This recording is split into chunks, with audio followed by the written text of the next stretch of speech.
Avalanche, every skier's worst nightmare.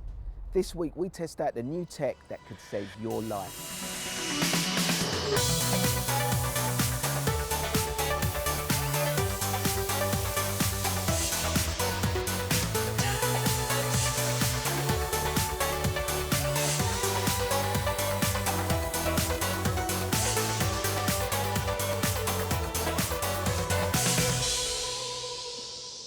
Hello, welcome to the Travel Show with me, Adia Depitan. This week I'm in Turin, Italy, home to Juventus Football Club, the Turin Shroud, and of course the gateway to the Alps.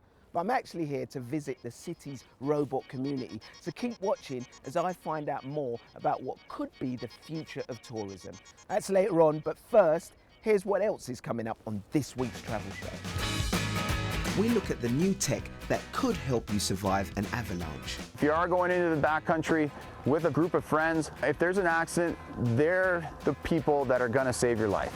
We're off-piste in Canada and trying our very best to avoid one of nature's most dramatic and deadly phenomena. We meet the pinball wizard of Budapest, and Simon's back, solving all your travel problems. This week, tipping etiquette for your worldwide cruise. First though, British Columbia and Alberta in Canada. The powder snow here is said to be among the best in skiing, and it draws adventurous types who want to be off-piste on their own. However, there's a dangerous menace lurking on those slopes. We sent Brandy Yanchik off into the mountains to find out more.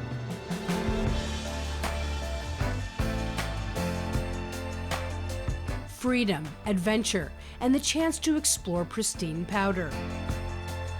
That's the allure of skiing off-piste, or going into the backcountry, as it's called here in Canada. It's a challenging and uncontrolled environment, becoming increasingly popular in recent years. Every year, people go beyond the resort's boundaries trying to find fresh powder. Many go with guides, but others decide to go on their own, and there are risks associated with that.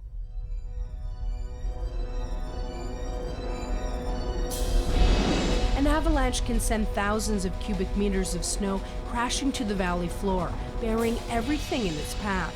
They can be triggered either naturally, by say a strong gust of wind, or by people on the mountains. Last year, they killed 15 people in Canada, an increase on previous years, and that's why there's been a big push to improve safety standards. Speed is a critical factor when it comes to digging out victims. Rescue teams have a window of only 15 minutes before it's too late. Skiers use resorts and their chairlifts to access the backcountry. And in January 2015, Revelstoke Mountain Resort opened a new training center to teach people how to enjoy the backcountry safely without a guide. Nice to meet you. Welcome to our new Avalanche Ranch transceiver training area. They learn skills like how to use a transceiver, a device whose signals will allow rescuers to locate the holder quickly. All right, so we're going to make our way out there. Bring your transceiver, your shovel, and your probe, and let's go this way and see if we can get a signal. Getting closer there. Awesome. The Avalanche Ranch is just a really good training ground for companion rescue. So if you are going into the backcountry with a group of friends, they're going to want, if there's an accident, they're the people that are going to save your life. No, so 0.7 is your closest one. Let's start probing right here. Maybe it's a can't happen to me situation, but I don't think people perceive the risk appropriately. They're after the adventure. They want to seek the thrill of skiing the powder in the big mountains.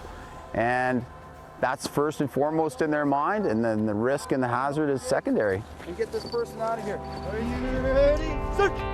For people who do get into trouble, wearing a transceiver means they have a better chance of being found faster. Oh, what do you got there? But in some cases, rescuers have to rely on specially trained dogs to pick up the scent.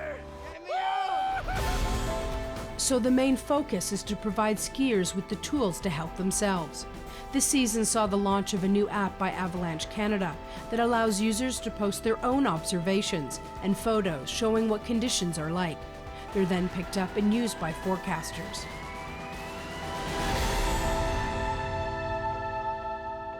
Thousands of tourists come here every year. While most backcountry enthusiasts are looking for adventure, it's thought some people are unaware of how close they are to danger. You can get off your tour bus or get out of your car, walk 5 minutes, be at this beautiful vista, and then walk another 15 minutes and you will be in the backcountry and you potentially could be exposed to avalanche terrain. Last winter in the popular Lake Louise area here, 5 snowshoers were hit by an avalanche. It killed 2 of them. The very next day, a father and son who were tobogganing nearby were also killed in a separate avalanche. Neither group was wearing safety gear.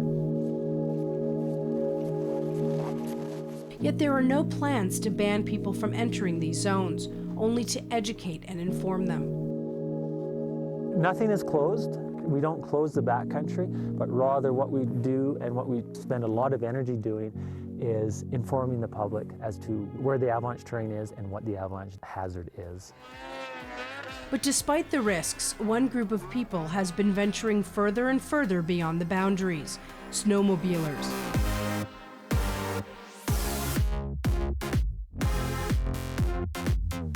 Krista Muncaster has been snowmobiling for 5 years and is well aware of the dangers.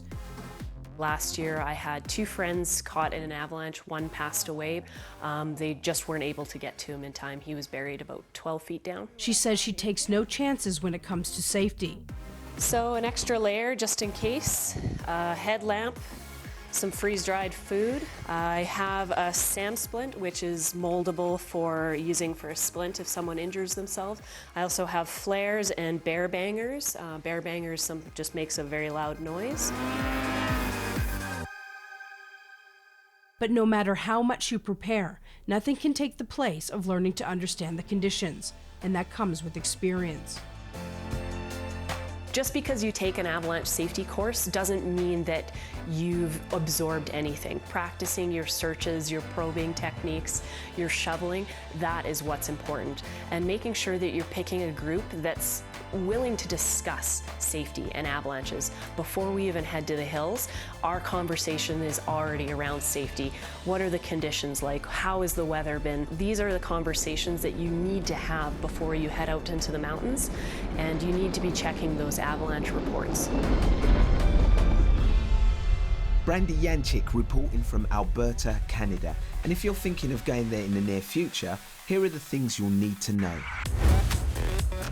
Driving through the Rocky Mountains is a great way to take in some of the world's most spectacular scenery. The roads are pretty good, but plan ahead, as changeable weather could force closures at a moment's notice. Also plan fuel stops carefully, as you might not come across petrol stations that often. This is Edmonton, Canada's festival city. You'll find events all year round here. In August, the annual Folk Music Festival is worth a look.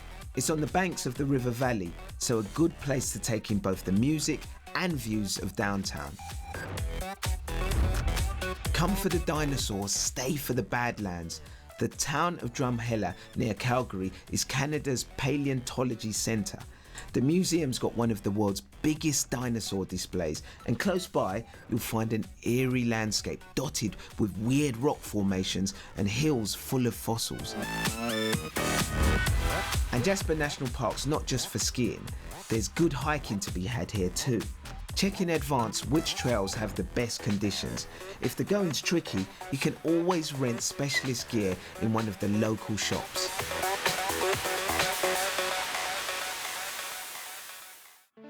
But next in our series about the faces behind the places, this week we head to a Budapest basement and a Hungarian pinball museum.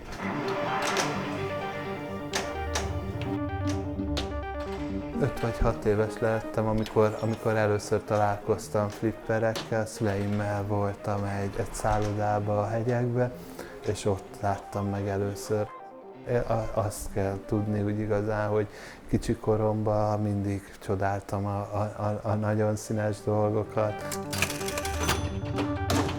És tulajdonképpen a flippereknél is ez a szín és hangvilág, amivel kisgyerekként találkoztam, azonnal rabul ejtett. 1871-ben született meg tulajdonképpen az első pinball. Ez az első játékok egyike. Amikor ezt elkészítették, akkor még nem bárokba, játéktermekbe tervezték, hanem otthonra. A felfedezés tulajdonképpen az újdonság annyi volt a készülékben, hogy kitalálták, hogy az addigi dákóval történő golyómozgatást felváltotta a kilövő rúd, és a kilövő rúd megszületésével nevezik ezt a készüléket pinballnak. 130 játszható, és még mondjuk van olyan 40-50 még raktárunk, ami tulajdonképpen nagy rész, vagy hogyha valami probléma van az egyik géppel, cseregépként funkcionál, illetve vár a további restaurálásra. I think I'm a pinball addict, but probably I'm just a crazy collector who wants to buy everything.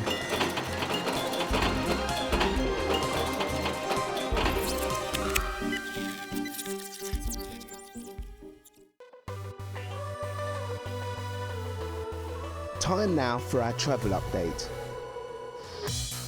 Heavy smogs forced the City of Love to take drastic steps to clean up its air. Public transport was made free in Paris for 3 days, and drivers were told to slow right down on local motorways. The problem's a lack of wind, coupled with days that are unusually warm for this time of year. Mexico's circuses are looking for new homes for at least 2,000 exotic animals that the government's banned from the country's big tops. Tigers, elephants, giraffes and zebras won't be able to perform under the new animal cruelty laws coming into effect in June. And for the first time, those iconic yellow cabs are being outnumbered. The New York Taxi and Limousine Commission says the booking app Uber now has more vehicles on the streets of the Big Apple. However, the same report says more rides are taken in the old-fashioned sort, as many Uber drivers only work part-time.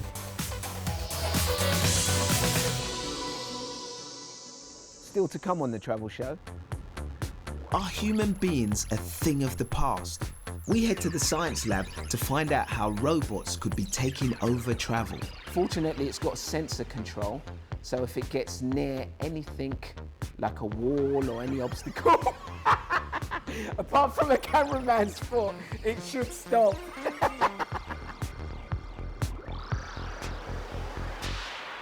The Travel Show, your essential guide wherever you're heading.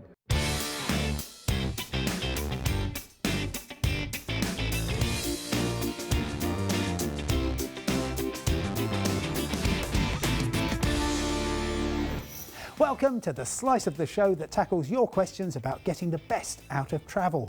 We're off to Cuba shortly, but first, there's concern about new rules on visas for Egypt. From May the 15th, the present system that allows many travellers to get a visa on arrival at the airport will end, and most tourists will need to apply in advance for permission.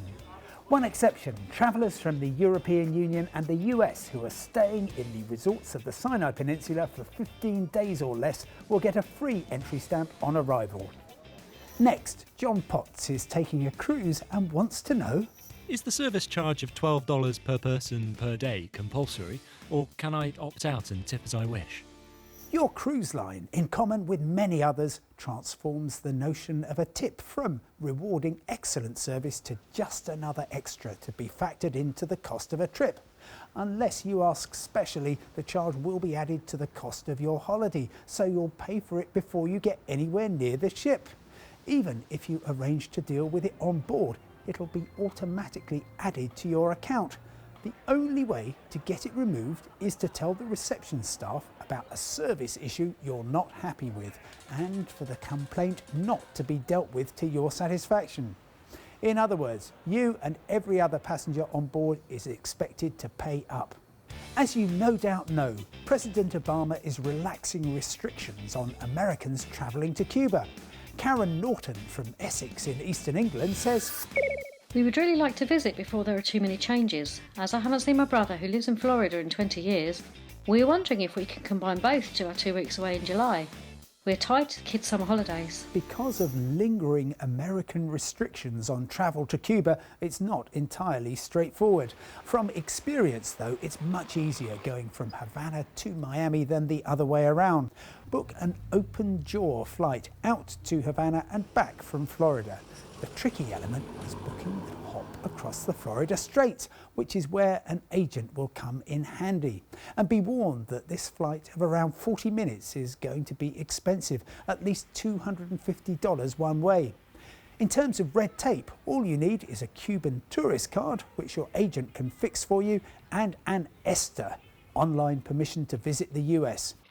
James McTaggart says he's just back from Cuba and, like many of us, is planning his next adventure. We're stuck as to where to go next Christmas and New Year. We're looking for part city with culture and part beach resort. I have two options for you, one budget, one long haul. The cheap short haul suggestion is the southernmost Spanish island of Gran Canaria. As millions of northern Europeans show every year, its main attraction is the beach.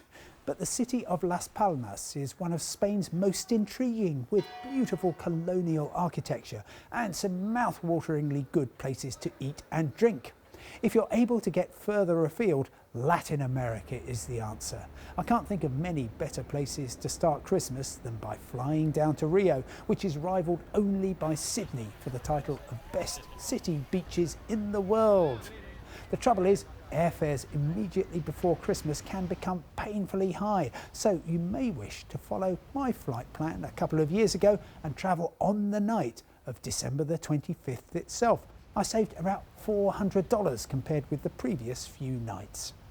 That's all for now, but if you've got a travel question from red tape to blue skies, just email The Travel Show at bbc.co.uk and I'll do my very best to find you an answer. From me, Simon Calder, the Global Guru, bye for now and see you next time. Much better than a human being. Robots are already with us. They're not the future, they're right now. Anything I want, it brings. Even company.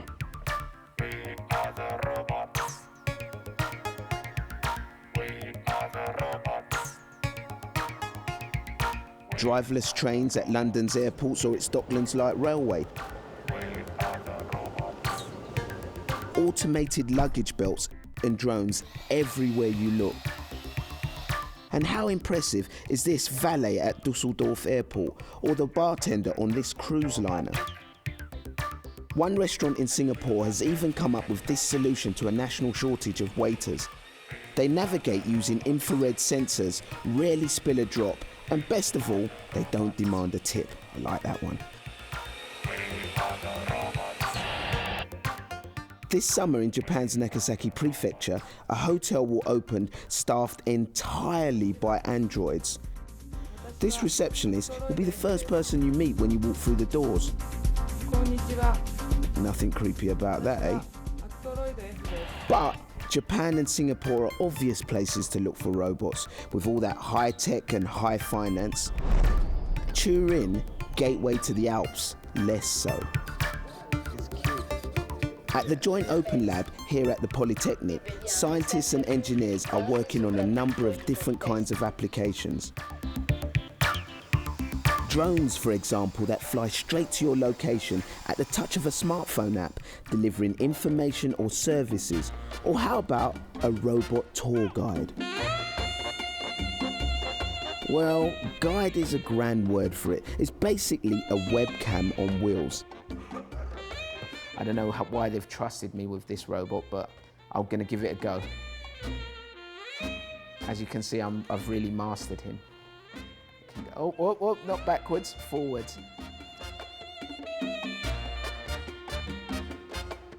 Fortunately, it's got sensor control, so if it gets near anything like a wall or any obstacle, apart from a cameraman's foot, it should stop.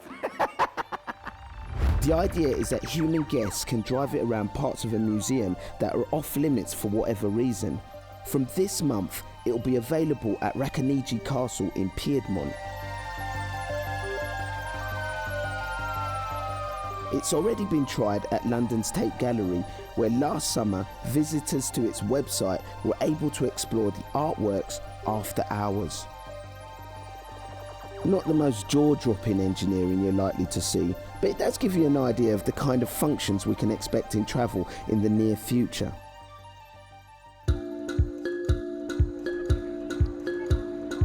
Hi, grazie.